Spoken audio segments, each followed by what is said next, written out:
دوستو 2 دن پہلے میں نے ایک ویڈیو اپلوڈ کیا تھا کہ کچھ بچے اپنی ماں کی قبر پر جا کر بہت ہی زیادہ رو رہے ہیں کہ شاید میری ماں واپس لوٹ آئے۔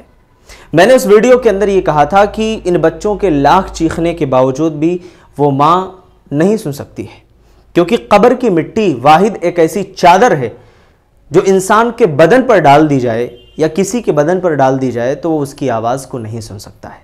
ایک بھائی نے آ کر کے کمنٹ یہ کیا کہ اگر مردے نہیں سن سکتے ہیں تو پھر ہم ان کو سلام کیوں پیش کرتے ہیں؟ قبرستان سے گزرتے ہوئے السلام علیکم یا اہل الدیار یا اہل القبور ہم سلام کیوں کرتے ہیں اگر وہ سن نہیں سکتے ہیں؟ تو اسی سوال کا جواب دینے کے لیے آج کی ویڈیو میں آپ کے سامنے پیش کر رہا ہوں۔ پہلی بات تو ہم یہ جان لیں میرے بھائی کہ اللہ تعالیٰ کے جو احکامات ہیں نا وہ 2 طریقے سے ہیں، وہ 2 طریقے کے احکامات ہوتے ہیں۔ ایک وہ جس کی حکمت ہمیں معلوم ہوتی ہے، اللہ نے بتائی ہوتی ہے، اور دوسری وہ جس کی حکمت اللہ نے ہمیں نہیں بتائی ہے۔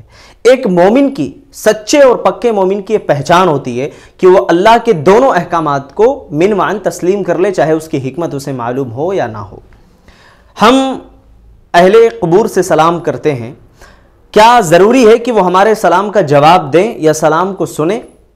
ظاہر ہے کہ اللہ کے نبی صلی اللہ علیہ وسلم کے بہت سارے احکامات، جیسے کہ موزے کے اوپر مسح کرنا، ہماری عقل یہ کہتی ہے کہ بھائی گندگی تو نیچے لگی ہوتی ہے نا، تو مسح نیچے ہونا چاہیے، لیکن اللہ کا حکم یہ ہے کہ نہیں اوپر کرنا ہے، تو لہٰذا عقلی گھوڑا ہمیں نہیں دوڑانا چاہیے۔ اور دوسری بات یہ ہے کہ قرآن کے اندر خود اللہ تعالیٰ نے ایک بات کہی جو کہ سارے جو ہے اعتراضات کو ختم کر دیتا ہے کہ اِنَّكَ لَا تُسْمِعُ الْمَوْتَى، تم مردوں کو نہیں سنا سکتے ہو۔ کیسے؟ جیسے کسی بہرے کو جو کہ سن نہیں سکتا ہے تم اپنی آواز نہیں سنا سکتے، ایسے ہی تم مردوں کو نہیں سنا سکتے ہو۔ اور دوسری سب سے اہم بات اللہ تعالیٰ نے یہ کہی کہ اگر ان کو تم سنا بھی دو، یعنی اگر وہ سن بھی لیں، بعض لوگ یہ دلیل پیش کرتے ہیں کہ دیکھو اللہ کے نبی صلی اللہ علیہ وسلم کی وہ حدیث ہے نا کہ جب مردوں کو تم دفنا کر اپنے گھر واپس لوٹ رہے ہوتے ہو تو مردے تمہارے پیروں کی آہٹ کو سنتے ہیں، تو لہٰذا اس سے پتہ چلا کہ مردے سنتے ہیں۔ بھائی سننے سے آپ کیا ثابت کرنا چاہ رہے ہو؟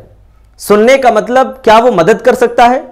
جو لوگ قبروں پر جا کر دعا کرنا، اہل قبور سے مدد مانگنا یا پھر ان کے سامنے منتیں سماجتیں کرنا، یہ تمام چیزیں جائز سمجھتے ہیں نا، ان کا یہ ماننا ہے کہ قبر میں جو مدفون ہے وہ ہماری آواز کو سن رہا ہے۔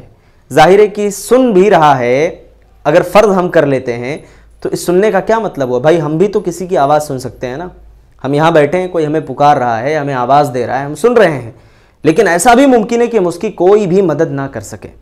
سننے کا پہلا مسئلہ تو یہ حل ہو گیا کہ بھئی شرعی اعتبار سے تو سننا ثابت نہیں ہے، سننا خاص مواقع پر ثابت ہے۔ بعض لوگ اہل بدر کی مثال دیتے ہیں کہ وہ کنویں میں جب ان کو مار کر کے کفار کو پھینک دیا گیا تھا تو اللہ کے نبی صلی اللہ علیہ وسلم نے ان کو کچھ باتیں کہی تھیں اور کہا تھا کہ اس وقت تو ہم سے زیادہ سن رہے ہیں۔ وہ ایک خاص موقع ہے، ایک خاص منظر ہے، وہ اس کو ہر جگہ فٹ کرنا اور یہ ثابت کرنے کی کوشش کرنا کہ مردے سنتے ہیں لہٰذا ہمیں ان سے دعا کرنی چاہیے، نعوذ باللہ۔ اللہ کے نبی صلی اللہ علیہ وسلم کی ایک حدیث میں تمہیں سناتا ہوں، غور سے سنو۔ لعن اللہ الیہود والنصارى اتخذوا قبور انبیائہم مساجدا، یہود و نصارہ کی لعنت ہو کن لوگوں پر؟